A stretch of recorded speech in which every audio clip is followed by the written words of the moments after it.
Donc, on se trouve devant le musée de l'art et de l'histoire. Oui, en fait, on se croirait presque devant le Capitole aux États-Unis, mais nous ne sommes pas à Washington, bien à Bruxelles. Autour de nous, c'est le parc du Cinquantenaire, qui est un énorme parc.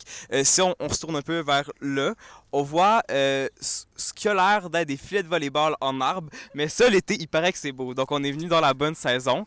C'est un musée qui a beaucoup d'histoire. Si on va continuer un peu plus loin là-bas, il va y avoir l'équivalent de l'Arche de Triomphe, juste en plus Fatoche et encore une fois à Bruxelles. Donc, on vous tient au courant. Parlant de l'arc de triomphe Fatoche, la voici derrière nous. Elle est vraiment gigantesque, c'est très impressionnant et très beau. On la connaît par contre sur le nom du monument du cinquantenaire. Dans le fond, ça a été fait pour le 50e anniversaire de l'indépendance belge en 1905.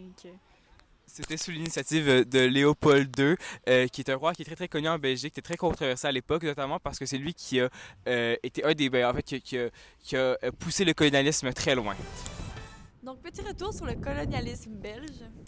Donc, en arrière de nous, on a une plaque on peut lire hommage à la dynastie, la Belgique et le Congo reconnaissant. Alors, ce n'est pas une plaque, on pourrait dire de commémoration, mais je pense que c'est plus insultant que ça, en fait.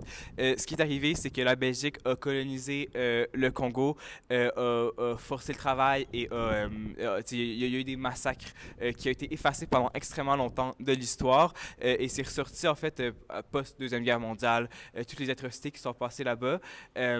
Et on voit la controverse que ça a eu ici aussi parce qu'en fait, si on regarde vraiment le gris là, on voit que c'est plus la couleur naturelle et il y en a un peu partout là, probablement parce qu'il y a eu des manifestations et des graffitis contre le colonialisme qui s'est déroulé ici, en soutien à la communauté du Congo qui souffre encore d'une cohésion sociale qui nuit extrêmement au pays parce que c'est extrêmement chaotique, il y a des groupes terroristes, etc. Et le fait qu'il n'y ait aucune stabilité vient principalement de l'héritage du colonialisme que la Belgique a fait.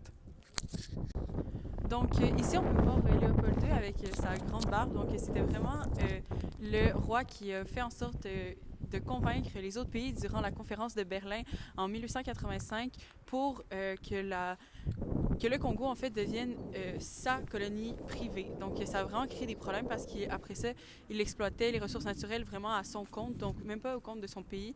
C'est vraiment pour lui et pour sa dynastie future.